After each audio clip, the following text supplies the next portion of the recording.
Okay guys, welcome to today's video. Today we'll be talking about the gradient boosting decision tree algorithm, how it functions and how it can be implemented in the Jupyter notebook. The gradient boosting decision tree algorithm GBDT is one of the several predictive modeling algorithms that have been proven to be effective in carrying out machine learning predictions. In today's video, we are going to explore it and try to understand how it works. In the GBDT, an ensemble of weak learners is used to improve the performance of a machine learning model. The weak learners are usually decision trees. Combined, their output results in better models.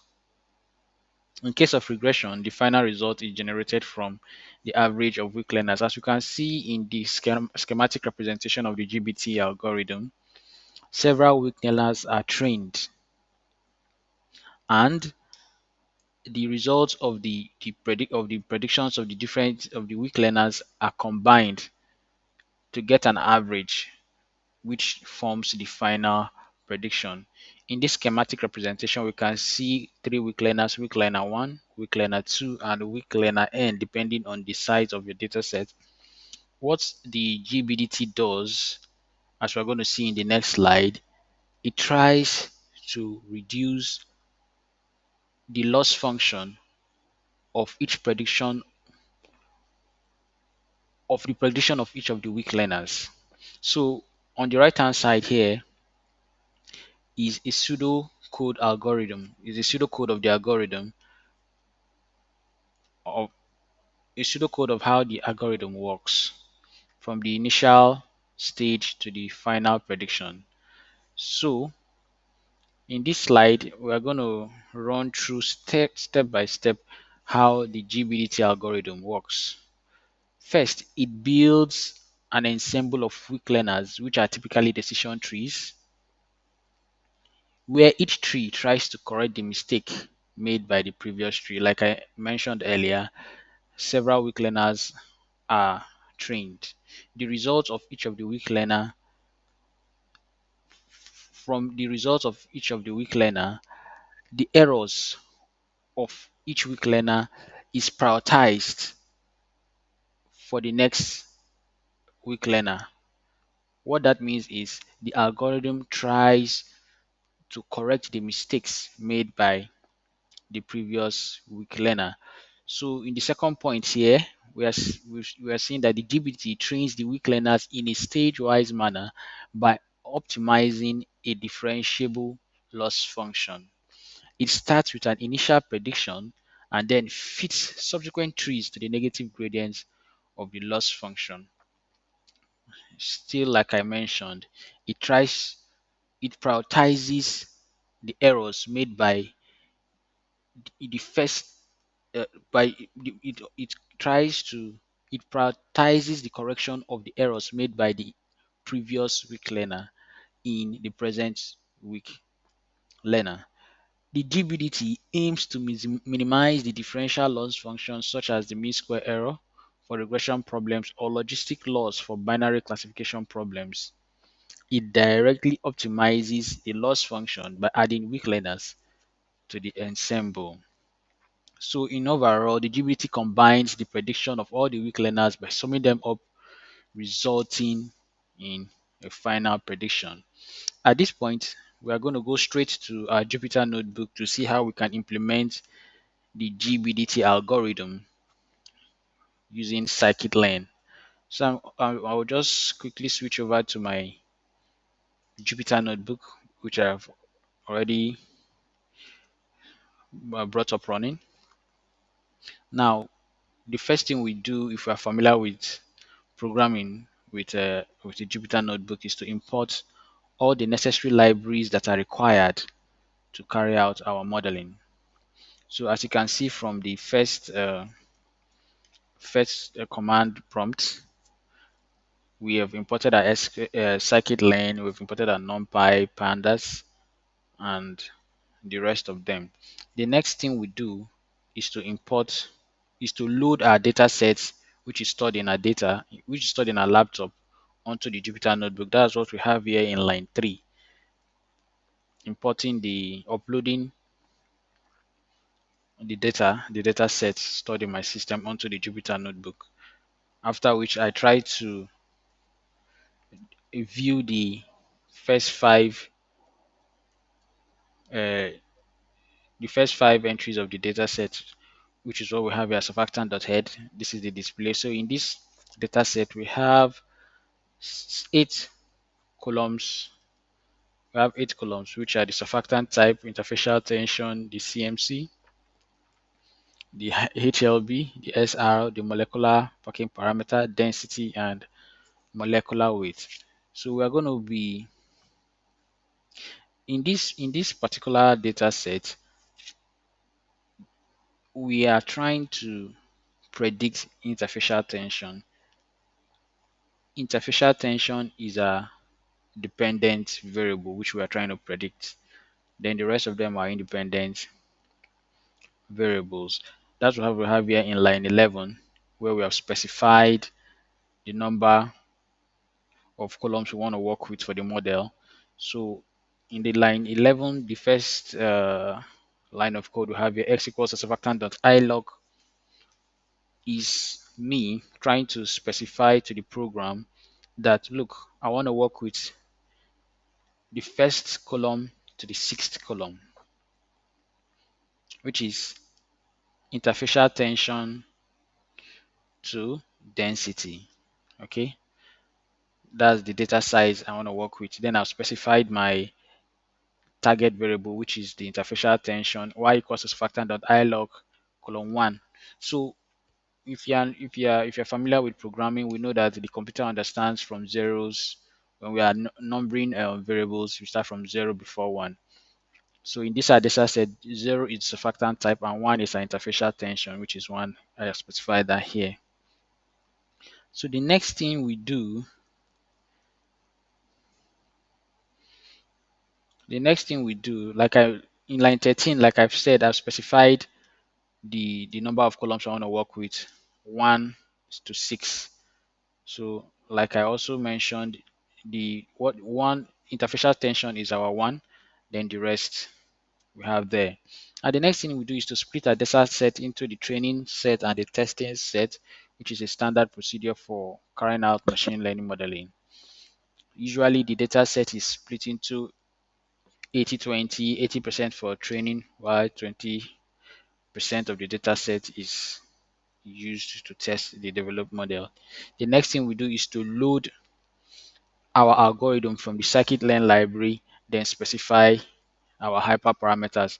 That's what we have here in line 15. Gradient regressor equal to the gradient boosting regressor.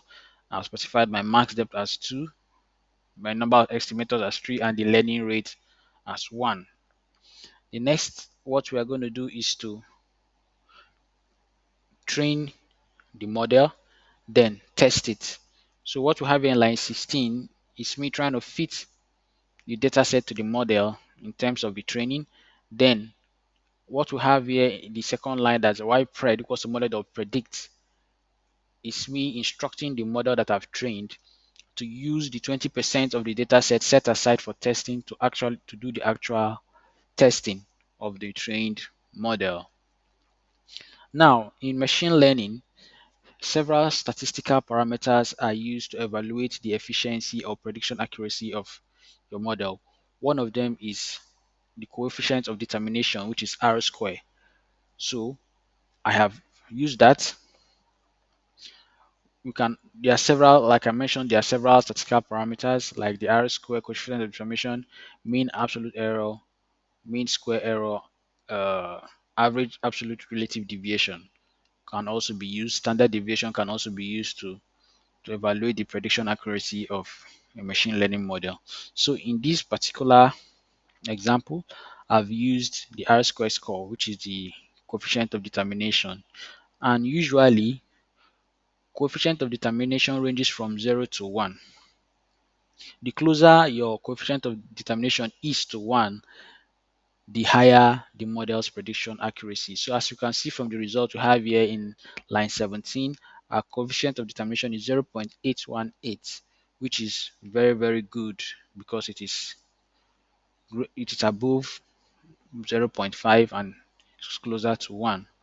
Now, I'll also love to mention here that if if your R-square score is 1, it means the model is overfitting the data set, which is not good. And if it is 0, it means the model shows no variability in the data set, which is also bad. So to have for your model to be sound when you are using this matrix, it has to be between 0.5 to 0.9, but not 1. So we can also see from our mean absolute error is 0.09, which is good. Then our mean square error 0.02, which is also good, which is also very, very good.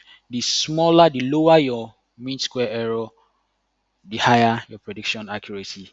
That is how to understand these metrics. So the next thing we do is to do what we call variable ranking.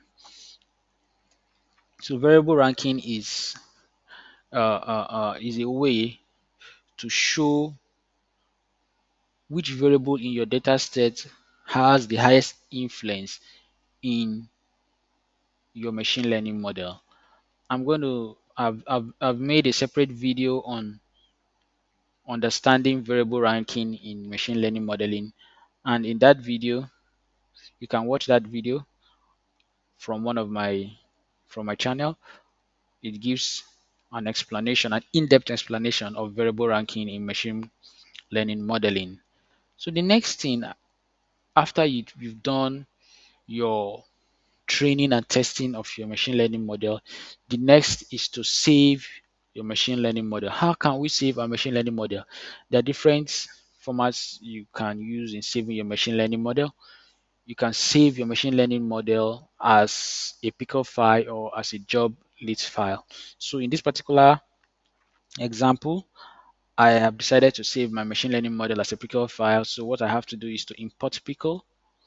Then in line 24, I specify how I want to save the model. Then in this case, I have decided to save the model as model.pk2. So if I go back to my home screen, you'll see that file model.pk2. That is how you can save your machine learning model after training and testing. The next thing is you want to load your machine learning model. Maybe you've logged out and decided to come back. You want to test your model and see how it works. In line 26, line 26 shows how you can load your model and actually carry out prediction. So here in line 26, I have model equals to pickle.load, open model.pk2. Remember, I saved it as model.pk2. So you have to use that for the program to understand. After that, I can decide to carry out a prediction. So in the second line, I have print model.predict. Then I have to input my independent variables so that the model can do its thing and come out to the prediction, which I've done.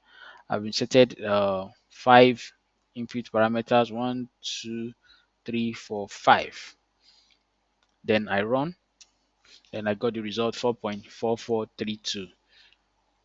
That is how you can easily train and test your machine learning model and even evaluate it with different statistical parameters like I've shown in this video. It is simple and easy. That is why I love Python programming. Very easy to implement. So in my next video, I'm going to show us how we can also implement the adaptive boosting decision tree algorithm in carrying out machine learning predictions. If you enjoyed this video, please don't forget to click the like and the subscribe button so you can get more of this video. Thank you very much for your time, and I hope to see you in my next video. Thank you very much.